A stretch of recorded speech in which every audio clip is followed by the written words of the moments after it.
Hello and welcome to Comics in Quarantine Solving Problems. I'm Stephen Allen.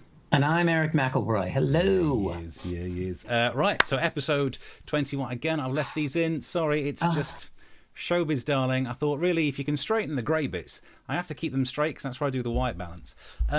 So, welcome along to this show, episode 21. I have no idea how many weeks we've been in lockdown for now, but I do know this. When we started lockdown, I started one of those couch potato to 5K in 8 weeks apps.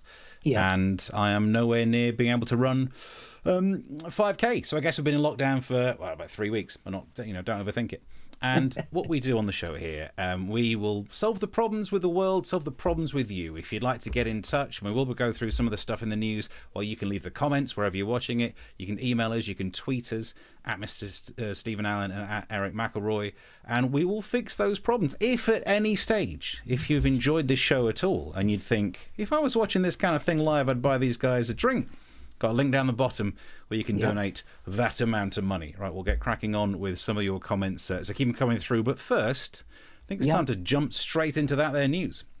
Yep, this is story number 1 today, and let me tell you, Steve, there are some of these stories. I mean, we're a lighthearted show that talks about the news and solves the world's problems, but some stories are difficult to talk about. And when I say difficult to talk about, I mean the difficult to talk about because this story involves hydroxychloroquine.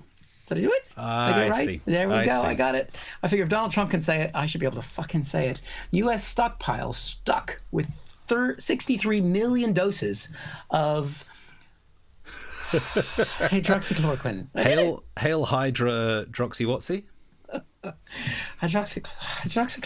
How can he say it? Anyway. Look, I mean, seeing as it's I can help you out. Seeing as it's a chemical, and hey, it's only like every single show I mentioned that I did chemistry at university. Hydroxy means you've got an OH group on there, an oxygen and a hydrogen, functional group. And then chloro, you got another functional group of a chlorine, and then the quin is just the name for the rest of it. So hydroxychloroquine. I think you've made me more confused now.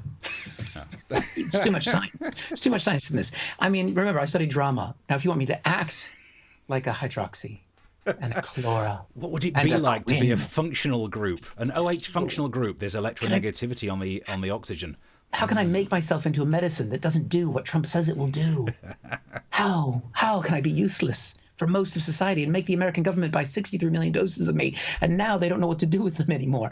I mean, it's basically gone the way of many of Trump's products, hasn't it? He said this would work, and now the FDA has said it will not work for COVID-19.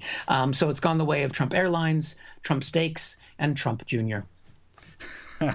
See, I told you I wrote a proper joke today. You did. You warned me before we started. There's an actual joke in the show. One joke. There's more to come. Don't tune out now.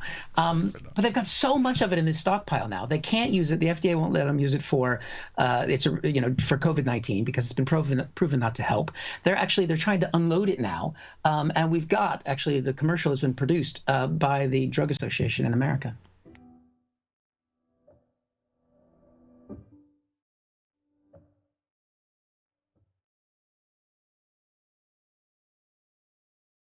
I happen to be taking it.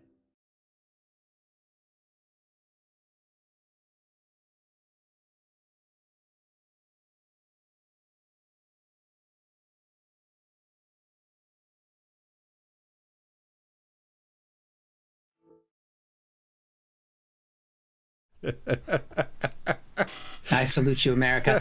Now, we all need to do our part here, Steve. I know you're not American, but you should. I mean, I've ordered mine. I got my I got it there. See, it's there. Yeah. It's there. It's safe to use. Totally safe to use for anything you want it to. It's totally safe. But the thing is, right? You can't take it for COVID-19. They know that. But I was thinking, 63 million doses. What can you use it for? You can use it as a paperweight. Doorstop works as a doorstop. Yeah. You can wash it out and put bleach in it, and then drink the bleach. Yeah. That's perfectly fine. But if you do drink it, no matter what happens, it might not make you better, but at least you won't have to say hydroxychloroquine anymore. Yeah. Oh, that's so it's totally useless, and it's taking you that long to learn how to say the useless things. You wait till you have to pronounce chemicals that actually work. Oh God, don't get me started. Yeah, it's usually as the way things go. I learn how to say something just as it's not going to be in the news anymore. Yeah. Yeah. Let's have a look. Some of the messages coming through on this. Mark says, "Say hydroxychloroquine in a sexy Dutch accent."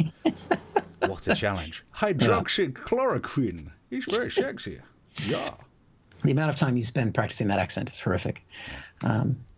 So Sharon says, hello. So evening, gents. Then Mark says, hello, Sharon. All right, people having more fun in the comment section than they are on the show. Writing it in a little bit. Our regulars are chatting to each other. I'm not sure if my feed is coming through with chat, so I'll let you announce any chat that comes through. And then Mike Monera says, hi, guys. Wow, that's a beard, Steve. Yeah, it is. The key to a good beard is you've got to get the hair clips in. It just adds, you've got to straighten the grey bits for thinking. That's good. That's good. I've been making the effort, though. I've been shaving for this. So, although I'm growing these out, so I'm taking these to the next level. But this has got to go.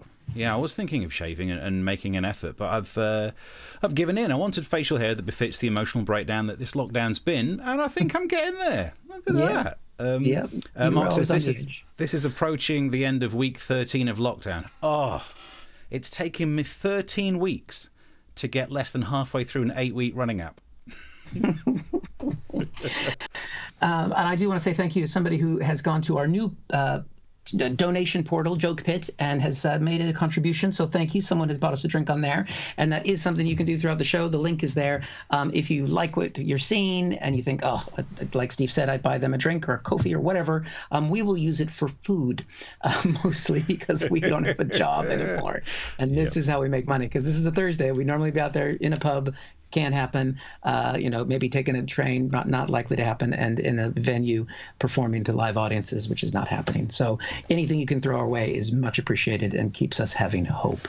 But speaking of working at home, look, a lot of us have been working at home. I've certainly, before the facial hair, we filmed the match report from home, and many people said it worked. And now a lot of TV is going to be based at home, which might not be great for some of it, because, well, this was in the news this week. Sir David Attenborough forced to film new BBC series from his home due to coronavirus.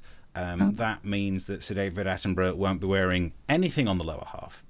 I don't want to give too much away, but all of those news desk scenes that you might have watched on the MASH report only wore the stuff on the top of the upper half. Mainly because I was also comfort eating and the trousers didn't fit. But I would have done that anyway. Working from home, I think, is okay for us because we were just doing silly jokes. But if you're Sir David Attenborough, your show is a bit more important, isn't it? You watch Blue Planet and all the rest of them. They're about some animals that you don't normally get to see. If he can't leave the house, I'm sorry to say it, BBC, big fan of your work and all that, but the next series that Sir David Attenborough does is going to be borderline terrible. If he has to film it based on the animals in his own house, would you watch this? Nature is filled with majesty and beauty. Like this, a house fly.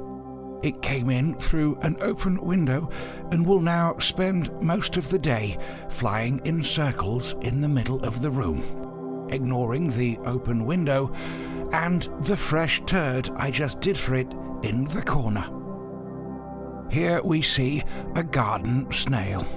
Normally, I'd be reaching for the salt, but right now, I'm bloody desperate for the footage. This is a pile of sugar. I'm waiting for the ants to take the bloody clue.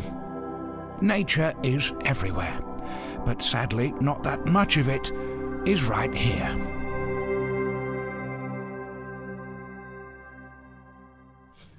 Actually, I would still watch that.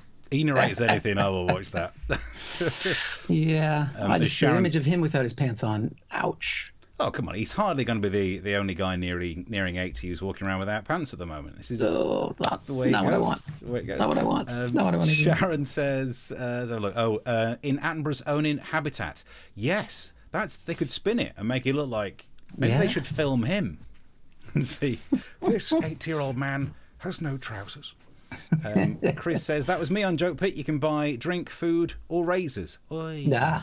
Thank you very much. I've noticed the best thing about having a ginger beard is it makes your teeth look whiter. Ah, there you go. I knew there'd be a good reason to have a ginger beard. Wherever you're watching it, you can post your comments, and we'll try and catch up with some Twitter ones on the way for us shortly. And if you would like to add to the Razor Fund, which sounds a bit more depressing than it was meant to, the web address is here and below on the info. We're still at episode 40. We'll be using the razors. Yeah, okay, I got it. Yep, I see. So moving on to your news then. Well, I say your news. The news of your home country, because you're from America originally, and even I've been noticing interesting stuff with John Bolton's bombshell Trump book. And yet again, it is the classic case of Donald Trump versus his archenemy, books. Not an easy time for. I know it's a cheap joke to say he's never finished a book, and it's not even true, because he has finished some books, although I think Melania might have helped him with some of the colouring in, because it's done in makeup. But I'd be interested to know your take on, is this big news? Oh, it's massive news. I mean, basically, what's happened is John Bolton is another of Trump's former administration people who's left and now written a tell-all. He's the national security advisor, and he's basically said all of these things about Trump and about what people thought about Trump. And it's if you ever think it's bad, it's worse. That kind of book. Trump, of course, has dealt with this the way he deals with all of his former employees by saying that they're terrible people, which is, I guess, why he hired them. You go for what you know, Steve. I don't know. But basically, and he's tried to stop the book from being published by trying to sue, saying that you can't, it's confidential things, these are secret things, and that kind of thing. And he's been attacking them on Twitter, of course. We've got one of the tweets here. We've got wacko John Bolton, exceedingly tedious New York Times book is made up of lies and fake stories. He goes on. I don't want to, it doesn't matter what he said. But basically, the key takeaway there is he said that these are all lies in the book. Yeah. Which, if he says the book has to be stopped in court because John Bolton's releasing confidential information, but it's all lies. Yeah. So basically, he's undermined his entire court case in a tweet, because John Bolton's lawyer is just going to go, this is Twitter, and that's the president, and they'll go, okay, out. So you can't have lies that are confidential. Anyway, what he does though when he tweets like this, and he's been tweeting about John Bolton all day, more people buy the book. He's so good at promoting books. I think he's starting to own it, because a couple of hours ago he sent this tweet. Blitz, Trump will smash the left and win, by David Horowitz, Amazon #1 bestseller. Call 1-800-691-0022. Hot book, great author. Trump knows he's not going to win. Yeah. And he's moving on. He's moving on to a book reseller. Now, your headline mentioned the revelations in the book, Steve. We're going to play a new game today. Are you ready? Is this going to be like... You get to be the contestant. I get to be a contestant on what is almost TV, and some people watch it from YouTube on their telly. Oh, I've always wanted to be on a quiz show. This is it. Right, so if I'm being a quiz show contestant on TV, hello, it's nice to be here. I'm having a great day so far. Oh, you're going to not win this game. Right. We're playing a game here where basically I've got some of the revelations that are in Bolton's book, because it's been leaking out. I'm going to say the revelation. You have to tell me whether you think it's true or false. I got a pen. Are you ready? For good reason. Yep. Okay, I got it written down here. All right, number 1. Trump was fine with China building a concentration camp for an ethnic minority that lives in China. True or false? Good God. I mean, I'll put my chips on hoping that it's false. It is true. Well, you got that one wrong. You're not off to a good start, Steve. Oh, never mind. I've had a good day so far. I'm enjoying it so far, Eric. Melania really does love Trump deeply. Come on, really? Really? No, go on. No. What are you going to say? Which final answer? Well, I mean, look, they're married, and I'm sure in the book that he'd say yes. Nope, that's not true. You are 0 for 2. All right. Trump indeed blackmailed the Ukrainian president to get dirt on Joe Biden. True or false? Well, he was impeached for it, but not found to have done anything criminal, so I guess say false. You are wrong again, Steve. That's a good thing you don't get it. Okay. Trump often spends much of the day having people call him Obama. Is that the name version of blackface? No, that can't be real. Let's not talk about that. We'll get, no. What are you going to say? True or false? Say false. That is false. You go incorrect. Well done. Look at that. You're in first place. We're halfway there. Foreign leaders found it easy to manipulate Trump. Oh, interesting. Let's say true because of we tapes. That is true, except for Boris Johnson. A toddler would find Trump easy to manipulate. True. Yeah, it's surely true. Yeah, I bet John said that. That is true, again, except Boris Johnson. Trump wanted to jail journalists and said they should be executed. President of the United States. No, come on, that would. I know he doesn't like the fake media, the false news and all that, but no, surely not. Nope, that is true. He's a great guy. He wants to have journalists murdered. I've just recently been added to that muckrake website that lists work of journalists. Let's get me taken down from that. You got Kim Jong-un after you, and now President Trump. Trump often spends much of the day. Oh, I said that one, right? Trump really has bone spurs, and that's why he looks so squinty-eyed all the time, because they hurt so much. Wow, interesting. I reckon, he does have bone spurs, as we saw him walk down the ramp in last show, yeah. Well, it's false. It's not in the book. And the final one, John Bolton knew all of this the entire time, refused to testify in the impeachment trial, and should just fuck off. True. There you go. I think you've won, Stephen. And you get a copy of John Bolton's book. Oh, great. Because I've been needing something to stand the webcam on to make it look even higher. Oh, it's great to be. I've had a lovely time. And as Darren's already tweeted, a picture from Bullseye. Let's have a look what you could have won. Super smashing great. There you go. Yes, keep your comments coming in, and if you got any problems you want to throw our way, and also feel free to buy us a drink on Joke Pit. The link is there. It's in the description, or should be in most of the platforms where you're watching us. Also, if you want to subscribe to our YouTube channel, please do that as well, because we have very tiny egos, and every little subscriber, we text each other. It's like, it's gone up. Did you see the new one? There's a new one there. And if you do watch it on YouTube, I've realised myself, you can just, like, the app on your phone asks you if you want to watch it on the telly. So if you want to watch it on the telly, it's the easiest. I thought it'd be really difficult. It's the easiest thing. Before we move on to the next thing, loads of comments to try and get through. Colin says, is it wrong that I can't watch Pinocchio without seeing John Bolton as Geppetto? Nice. Angel says, I love the Olympia beer sign behind you. They all love your beer sign, Eric. Look at that. Classic. He could have flogged loads of those. I've been trying to flog my books that are on my one. No one's buying these. These things ain't shifting. Darren says, just call it HDC. We'll know what you mean. I don't know which bit that was about, and I don't know what you mean. Probably just got myself in trouble. HDC. The hydroxychloroquine. Darren, HDQ. He's given us help, and you're HCQ, hydroxychloroquine. Yep. Sweet Mother of Mercy Trump, says Sharon. Yeah, afraid so. He does need somewhere to store his toilet paper. I don't know whether you were talking about you in your room or Trump. And I've still got a roll of toilet paper here every episode. Never work without it. They say never work with animals and children. Never work without toilet paper. This is actually a green screen. I'm on the toilet right now. Chris wanted to know, do I win a speedboat if I won? We'll find out if I get a speedboat. And Mark says he lives in Stevenage, nowhere near water, guaranteed. I've moved from Stevenage, if you were talking about me. Ooh. I'm out of there these days. I'm actually a lot nearer water. I was going to talk about that today because there was a police training. I live near a police training area in Kent, and there was police training as I went for a run today past it. So they were shouting and shooting as they were doing their training exercises. This is not the time for there to be shouting and shooting. I nearly followed through. Anyway, more of your comments still to come. You can keep the messages coming through. But let's move on to a bit of entertainment news that I wanted to do. Gwyneth Paltrow has famously made a candle that was in all the newspapers because it was a bit controversial. She was interviewed about this on The Tonight Show in America, Jimmy Fallon, and I've got a few clips from the interview. He was asking about the name of the original candle. She said, What is it called again? It's called This Smells Like My Vagina.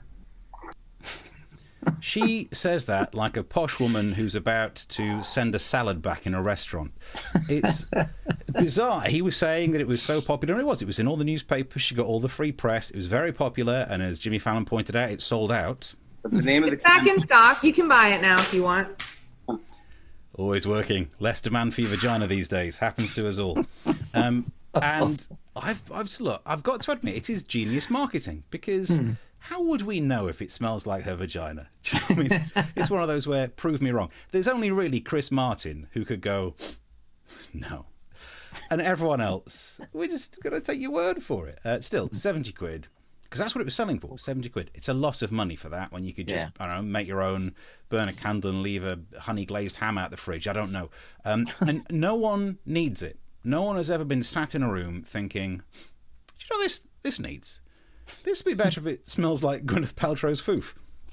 No one ever needs that. In fact, I would go as far as to say the only person who needs anything that smells like Gwyneth Paltrow's vagina is someone who's trying to break into a house and sneak past her guard dogs, because that's the only place that dogs really sniff you. And they'd be like, yeah, it checks out. But it turns out she's got a new candle that she realises if you name things provocatively, it will get people like me talking about it, newspapers talking about it. So, the new one. And we have a new one called... What is it called? I've got a screenshot of it. This smells like my orgasm. Again, brilliant marketing, because what can we do to question her? It's even better than the last one, because not only a few of us actually witnessed hers, but if someone ever says, I mean, that don't make any sense. I don't know what an orgasm smells like. You're going to get ripped down the pub like, I feel sorry for your missus. So you can't question it, and it is great advertising. And she knows what she's doing when it comes to promotional work, because in the interview she also showed us the box that it comes in. And the box has fireworks. Fireworks, or to quote Jimmy Carr, does it look like a plasterer's radio?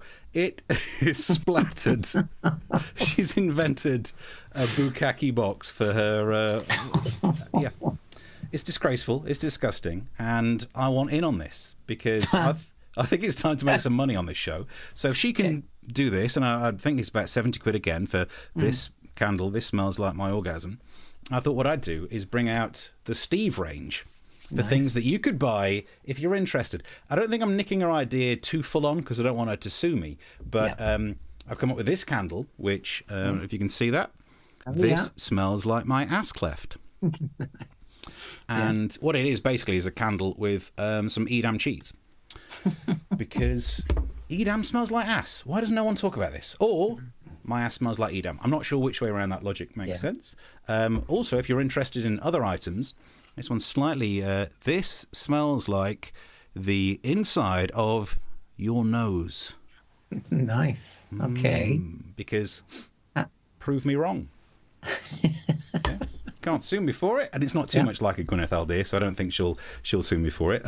If you're interested in some items of attire, you could buy these socks. This smells like wank. I don't really know what that'd smell like, but it's kind of good times. You've got a teenage son in your life you need to buy something for. I don't think she can sue me for that. And finally, I'm bringing out a food range as well. This salmon steak with this smells like Gwyneth Paltrow's candle. Maybe she will sue me for that one. We might have to take that one down off the website. Okay. But you're up to date, and if you'd like to buy any of those items, just donate at jokepit.com. If you donate enough, Steve will send you all of the things that he showed you just there. You can have all of those things. Not this one, because oddly enough, this is going to be my dinner tonight, and it was just... I was going to use a tin of sardines, but I thought, I've got some salmon in. It's just a higher class joke. So many jokes I'm not going to say about that. I mean, the thing is, that's catchy. So if you get that as a gift, and someone gives you a gift that says, this is what my orgasm smells like, but does that mean mine as in my orgasm that I'm giving you? Or is it because that's very confusing. So it should say this is what Gwyneth's orgasm smells like, not because the my could be confused by someone receiving the gift. They may not know the backstory where it's coming from. Yeah, good point. And also, I mean, when you blow a candle out, they all smell a bit burnt. Now, I know she's getting on a bit, but Gwyneth, use some lube. Yeah, no, but if you do it right, it's smoking. Didn't even plan that joke, isn't it? Darren says, I've smelt it and it ain't pretty. What are you talking about? Of any of those? Which one of all of those things? The inside of your own nose.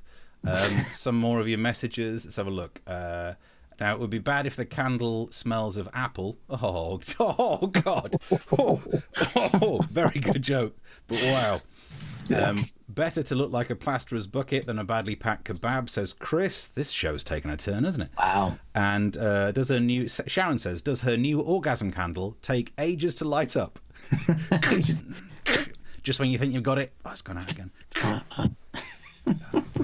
And then it just goes down quickly. Hang on, I've got some more messages before we get to you. Colin just popped one in there. I'm releasing eau de cologne called Scent of Semen. Well, Merry Christmas. Reminding you of the boat. Thank you for a couple more people who've thrown us a joke pit donation. We really appreciate that. Anything you can chuck in there is greatly appreciated, and will go towards us building up Steve's product range. Yeah. So we will reinvest in the show and in your experience, and we will send everyone who donates a little bit of Steve's ass lift. We've got some more comments. We'll keep them coming through. Right. We'll read them out on the way for you next. We'll do that next. This next story actually is a little bit personal, Steve. So I know we talked about my birthday on the show a month ago. It was a month ago. It was my birthday. But this is a different anniversary. Today is actually the day 20 years ago I arrived in the United Kingdom as an immigrant to this country. And I've got the proof. We've got the stamp from my passport right here. Look at that. It's hard to see, but basically you can see on there 18th of June, 2000. 20 years ago I got here, and that's my permanent residency, indefinite leave to remain. That used to be, basically that stamp was so basic I used to copy it and just put it in other people's passports. That's how easy it was to get into the country back then. I just typed that in there myself because back then people had typewriters. And if you don't believe, that's the photo on my passport. I think we have that as well. This is me 20 years ago. So look at that chin.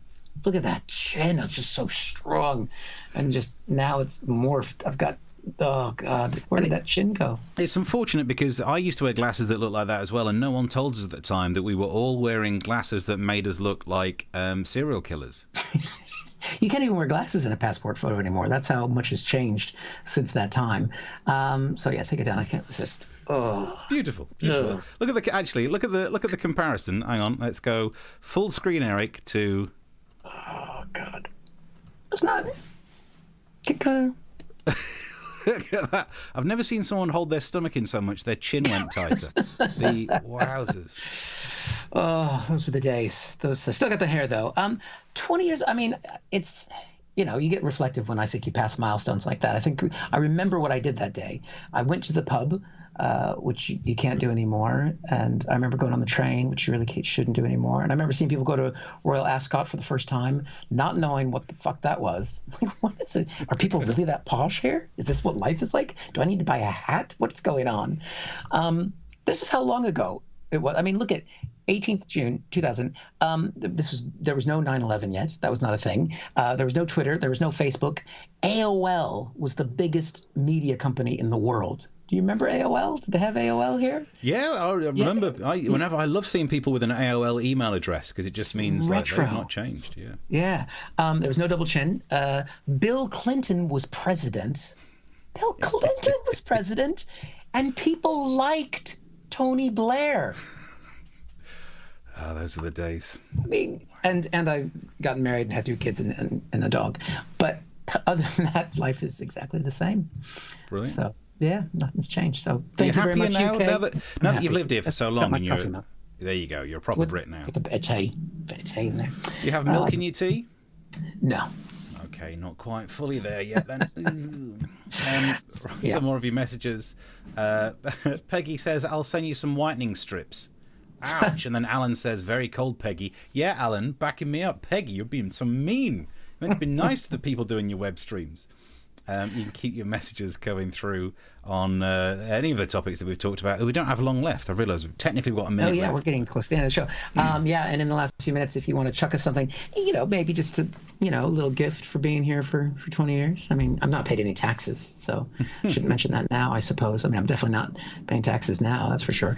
But if we don't have any more media, I think we have our final. Do we have a final story? Yeah, actually, yes. It's a mixture of stories. I want to do a roundup of the news stories because through the week, people have been messaging on Twitter at Mr. Stephen Allen, at Eric McElroy, and also there's an email address that you can track us down at. You know what it's like on the internet. Loads of people have sent loads of different news stories, so I thought I'd just kind of do a little roundup of the news stories. Loads of people commenting today about this one. Emmanuel Macron has been visiting us over here, and I think he flew in because if he would have got a ship and sailed over from Dover, I think Nigel Farage would have been there taking a picture of it. That's the joke to upset the right-wing people. But It says that Emmanuel Macron has bestowed France's highest award on the capital, on London. And we all know France's highest award is a shrug that's not quite as negative as normal. That one. There you go. Yeah, and that'll upset the left-wing people. Balance. That's what we aim for. Thank you to Dave Morris, who I see has just followed me on Twitter as well. But earlier on, he sent this story, the one everyone's been talking about, Dominic Raab. This is the issue about him saying he wouldn't take a knee with the Black Lives Matter campaign. For some reason, he said it was linked to Game of Thrones. Did he think no one has ever knelt down before Game of Thrones was written? What?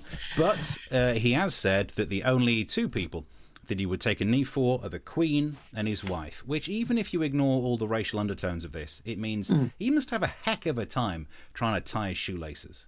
No wonder he has to do all that karate stuff. Does that mean he's married to Boris Johnson? Does it? What? Because I'm saying he's taking a knee for Boris. Never mind. I think that's what he's... I see. Yeah. Then there's Philip Brannan, who has sent this story through. Now, this is another American one for you. You'll know more than me, but The Bold and the Beautiful, it's like a soap opera thing, is it?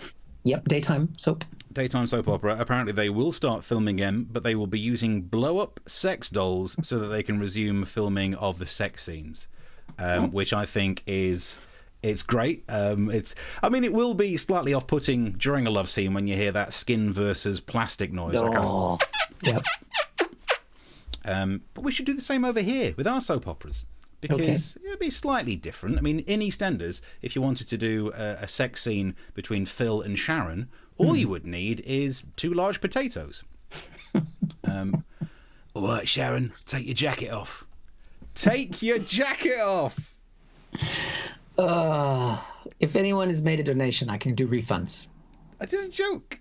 Just refunds. Refunds are available. I'm sorry. And also, Chris says, sex doll. Yep. And then also my other half sent a story to us. I'm not sure if there was a hint in this, but she sent this saying the news story of Vienna police fine a man €500 for massive intestinal wind. He broke the wind.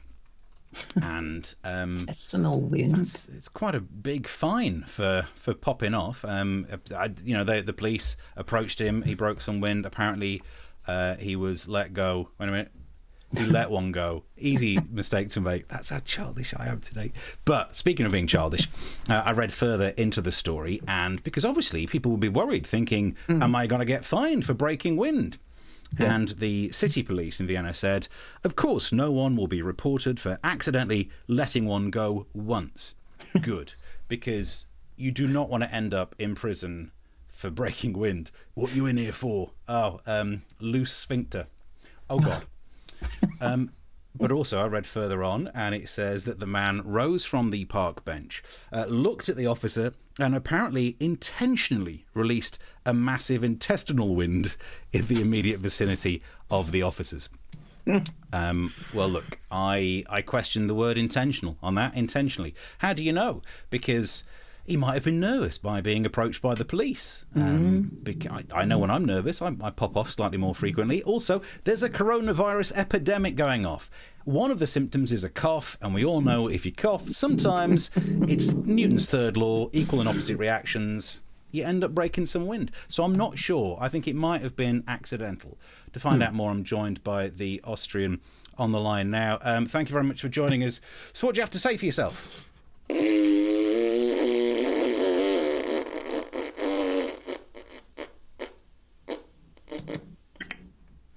Yeah, you did it on purpose.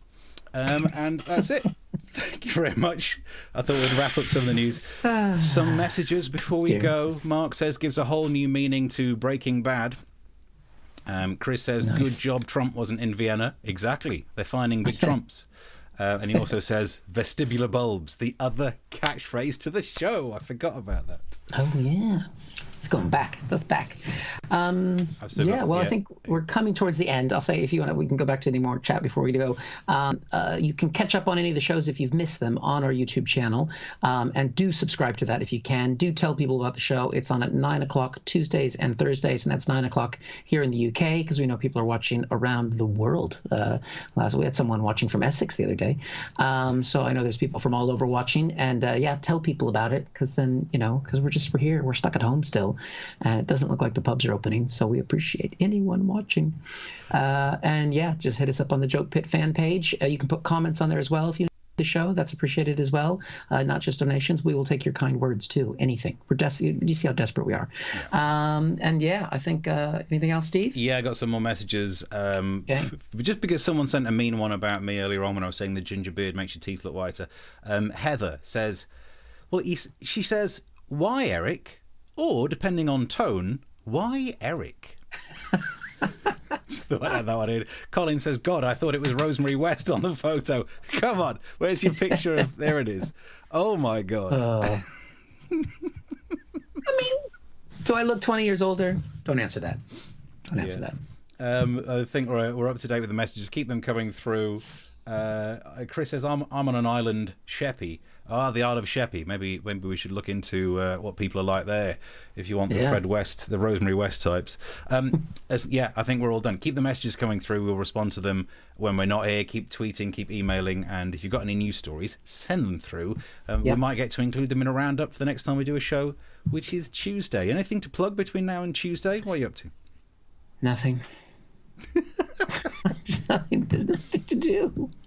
Yeah. There's nothing to do. I'd love to totally disagree, but you're right. I've got no stand-up gigs in, these online stand-up gigs. Don't have any this weekend.